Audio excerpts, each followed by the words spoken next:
یہاں ہم اس ویڈیو کے اندر آپ کو 4 چالیں بتائیں گے اور ان کے رنگ، ان کے موکلات، کس رنگ سے کون سی چال کا تعویذ لکھا جاتا ہے،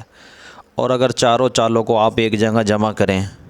تو نقش کی تاثیر بڑھ جاتی ہے اور یہ نقش بہت سارے کاموں میں کام آتا ہے۔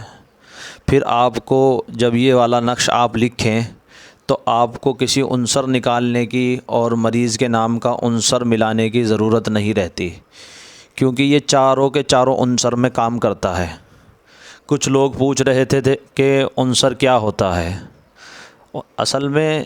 4 چیزوں سے مل کر تمام چیزیں بنی ہیں،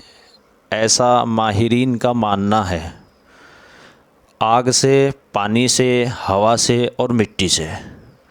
انہی کو عنصر کہتے ہیں۔ عنصر اصل مادے کو کہتے ہیں، اس کی کسی چیز کی جو اصل ہوتی ہے، مادہ ہوتا ہے، اس کو عنصر کہتے ہیں۔ تمام دنیا میں جتنے انسان ہیں، جتنے نام ہیں، ان سب کے ناموں میں سے ان 4 عنصر میں سے ایک عنصر کسی کا ہوتا ہے۔ نام کے مطابق عنصر نکالا جاتا ہے، وہ بات بتائی جا چکی ہے۔ اب دیکھیے یہاں ہم نے ایک چال یہ لکھی ہے، ایک یہ چاروں چالوں کو ایک ہی تعویذ میں جمع کیا گیا ہے اور یہ ایک ہی تعویذ ہے پورا کا پورا۔ ہم نے یہاں چاروں چالیں لکھی ہیں اور نیچے اس کے نام لکھے ہیں دائیں بائیں، یہ کون سی چال ہے، اور اس کی سمت بھی لکھی ہے، کون سی چال کا کون سا رخ ہوتا ہے۔ جس طرح آتشی تعویذ لکھتے ہیں، بادی لکھتے ہیں، خاکی لکھتے ہیں، چاروں کے چاروں عنصر سے جو تعویذ لکھے جاتے ہیں ان کا ایک رخ ہوتا ہے، ایک سمت ہوتی ہے، تو اس کو اسی سمت بیٹھ کر اسی رخ کر لکھنا چاہیے۔ یہاں ہم نے چاروں کو جمع کیا ہے اور چاروں کی سمت آپ دیکھیں گے الگ الگ ہے، تو اسی لیے یہاں یہ بات سمجھائی جائے گی۔ دیکھیے یہ آتشی چال ہے، یہاں اگر آپ اس کو رکھیں گے تو اس کا رخ سامنے کی طرف ہے، جدھر سورج نکلتا ہے مشرق کی طرف۔ یہاں ہم نے نیچے لکھا بھی ہے، یہ آتشی چال ہے، مشرق کی جانب اس کا رخ ہوتا ہے، یعنی جب آدمی لکھے تو مشرق کی طرف اپنا رخ کر لکھے، یہ اس کا ایک طریقہ ہے۔ اس کے آتشی چال کا جو موکل ہوتے ہیں وہ کون ہوتے ہیں، یہاں ہم نے لکھا ہے حضرت عزرائیل علیہ السلام۔ عملیات کی کتابوں میں یہ بات لکھی گئی ہے کہ آتشی چال کا جو موکل ہوتے ہیں وہ عزرائیل علیہ السلام ہوتے ہیں، یہ عاملین کا ماننا ہے۔ علماء عملیات اور تعویذات کے اندر جتنے ماہرین عامل گزرے ہیں انہوں نے اس بات کو تسلیم کیا ہے، اسی لیے آپ کو تعویذ کے چاروں کونوں پر لکھا ہوا یہ مل جاتا ہے، یہ نام۔ اب آپ دیکھیے اگر آپ نے صرف آتشی نقش بنانا ہے تو چاروں کونوں پر آپ کو بحق عزرائیل لکھنا ہے، یہاں، لیکن کیونکہ یہ چاروں ہی چالوں سے بنا ہوا ہے اسی لیے اس میں چاروں نام آ جاتے ہیں۔ بہت سے لوگ غلطی کیا کرتے ہیں کہ آتشی چال ہوتی ہے اور چاروں موکلان کے نام لکھ دیتے ہیں، چال آتشی ہے اور آپ نے آبی موکل اور خاکی وغیرہ کے اس پر نام لکھ دیے، یہ بھی ایک غلطی ہوتی ہے۔ خیر آپ دیکھیے یہ تو ہے آتشی چال، یہ ہے بادی چال۔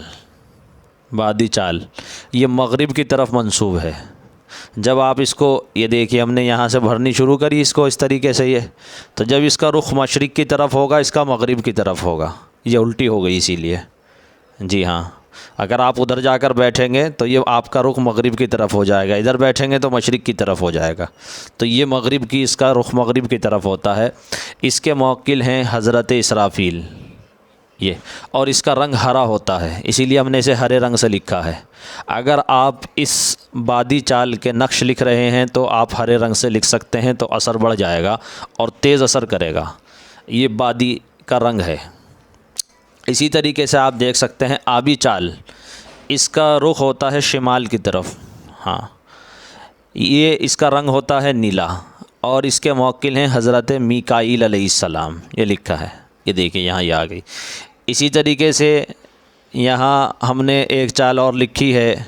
وہ ہے آتشی چال، یہ آتشی چال ہے، اس کا رخ جو ہوتا ہے یہ جنوب کی طرف ہوتا ہے، یہاں یہ رہ گیا لکھنا، یہ خاکی چال ہے۔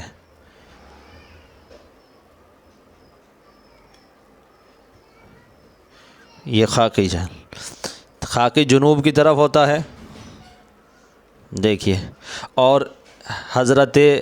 جبرائیل اس کے موکل ہیں علیہ السلام، یہ عملیات کی کتابوں میں آتا ہے۔ تو اب آپ کو معلوم ہو گیا ہوگا، چاروں چالوں کے رنگ معلوم ہو گئے اس کے اندر آپ کو، اور رنگ کے ساتھ ساتھ اس کے موکل معلوم ہو گئے، کون سی چال کا کون سا موکل ہے، اور کون سی چال کا کون سا رنگ ہے، اور کون سی چال کی کون سی سمت ہے۔ اس کے اندر ہم نے یہ بات بتائی ہے اس تعویذ کے اندر۔ یہ کام جب آتا ہے، جب عاملین عام طور پر ایک نقش دیتے ہیں وہ کام نہیں کرتا، تو پھر یہ نقش دیا جاتا ہے، اور بہت سے کاموں میں آتا ہے۔ پینے کے لیے بھی یہ نقش دیے جا سکتے ہیں، اور گھر میں لگانے کے لیے بھی اس کے نقش دیے جا سکتے ہیں، پہننے کے لیے بھی اس کے نقش دیے جا سکتے ہیں۔ بس فرق یہ آئے گا کہ آپ کو یہ 40 میں جو میں نے لکھی ہیں، اس کی جگہ جس چیز کا آپ کو نقش بنانا ہے اس کا وہ آپ لکھتے چلے جائیں۔ یہاں مثال کے طور پر رحمان کا نقش بنانا ہے آتشی سے تو رحمان کا نقش بنا دیجئے، ادھر رحیم کا بنانا ہے تو یہاں رحیم کا بنا دیجئے، یہ سورہ فاتحہ کا بنانا ہے اس کو سورہ فاتحہ کا بنا سکتے ہیں، اسے سورہ بقرہ میں بدلنا ہے تو اسے سورہ بقرہ میں بدل سکتے ہیں، چاروں چیزوں کے چاروں نقش بنا سکتے ہیں، یہ بھی کر سکتے ہیں، اور بھی اس کے بہت سے طریقے ہیں۔ اسی طریقے سے یہ مثلث میں بھی بنتا ہے، جی ہاں، بس اس میں ان کی جگہ یہ مربع کی چالیں ہیں، وہاں مثلث کی چالیں ہو جائیں گی۔ امید ہے کہ بات سمجھ میں آئی ہوگی۔ اچھا، یہ ویڈیوز جو ہیں شروع کی، اس میں ہم صرف اصول سمجھا رہے ہیں، ابھی تعویذ پورا بنا کر دکھانا اور کسی مریض کے نام کا وہ نہیں۔ جب اصول سیکھ جائیں تو آدمی عامل بن جاتا ہے، پھر وہ کسی کے بھی نام کا تعویذ بنا سکتا ہے۔ اگر اصول سے واقف نہ ہو تو بس کتابوں سے وہ نقل کرتا رہتا ہے، اور نقل کرنے میں ہی اس کی زندگی گزر جاتی ہے، خود سے اس میں تعویذ بنانے کی صلاحیت نہیں آتی۔ خود سے تعویذ بنانے کی صلاحیت اور تعویذ کی پہچان کی صلاحیت کے لیے یہ ضروری ہے کہ وہ اس کے اصول سے واقف ہو، کس چال کا کیا رنگ ہے، کیا موکل ہے، یہ سب اصول اس طریقے سے، ان اصولوں سے واقف ہونا ضروری ہے، تبھی وہ ان کی چالوں سے واقف ہونا ضروری ہے، تبھی جو ہے وہ آگے کیا نام لیں بڑا عامل بن سکتا ہے۔ تو اب ایک بات یہاں یہ بتانی تھی کہ ہم نے ایک اس میں یہ پترے سے بنایا تھا تعویذ، تو اکثر عاملین کا رجحان یہ ہو گیا کہ جی یہ پترہ کہاں ملتا ہے، یہ پیپر کہاں ملتا ہے۔ تو دیکھنے میں یہ آیا ہے کہ عاملین کا رجحان جو ہے وہ زیادہ تر چیز اور سامانوں پر رہتا ہے عملیات کی، اور عمل کی طرف توجہ، تقویٰ، پرہیزگاری، امانت داری، اس کی طرف بالکل دھیان نہیں ہوتا۔ بس وہ چیزیں سوچتے ہیں کہ یہ دیکھنے میں ایسا لگ رہا ہے تو اثر بھی کرے گا، حالانکہ پترے پہ تعویذ بنانا، چاندی کے پترے پر بنانا، سونے کے پترے پر بنانا، تانبے پر بنانا، یہ جس طریقے سے یہ ایک چیز ہے تعویذ کے ساتھ جڑی ہوئی کہ اس کا رنگ جڑا ہوا ہے، اس کا موکل جڑا ہوا ہے، اس کی سمت جڑی ہوئی ہے، یہ بھی ایک الگ چیز ہے، اس کو سمجھنا چاہیے۔ یہ نہیں کہ جون سا مرضی تعویذ آیا اس کو پترے پر لکھ دیا، جس مرضی تعویذ کو آیا اس کو زعفران سے لکھ دیا، اور جس مرضی تعویذ کو آیا جون سے چاہے رنگ سے لکھ دیا۔ یہ سب چیز سیکھنے کی چیزیں ہیں، اس بارے میں تو کسی نے پوچھا نہیں، بس وہ پترے کا پتہ پوچھ رہے ہیں تاکہ پترہ بنا بنا کر عوام کو دکھا سکیں۔ حالانکہ یہ چیزیں دکھانے کی نہیں ہیں، آدمی دھوکہ نہ دے کسی کو، بلکہ اس کو کام آنا چاہیے، نہیں تو پترے کی کیا قیمت ہے، اصل تو اس کے عمل کی اور عملیات کی قیمت ہوتی ہے۔ تو امید ہے آپ حضرات میری بات کو سمجھ رہے ہوں گے اور سمجھنے کی کوشش کر رہے ہوں گے۔ آپ عملیات کو سیکھیں، اور باقی پھر اس میں استعمال ہونے والا جو سامان ہے وہ ہم سب بتائیں گے بعد میں، اور اگر کسی کے یہاں نہیں مل رہا ہم اپنے یہاں سے مہیا کرائیں گے، ہمارے یہاں سے اس کو اگر وہ آرڈر دے گا تو مل جائے گا عملیات کی لائن میں استعمال ہونے والا جتنا بھی سامان ہے۔ لیکن پہلے وہ عملیات کو سیکھے اور اس کو پھر اچھی طریقے سے سمجھے۔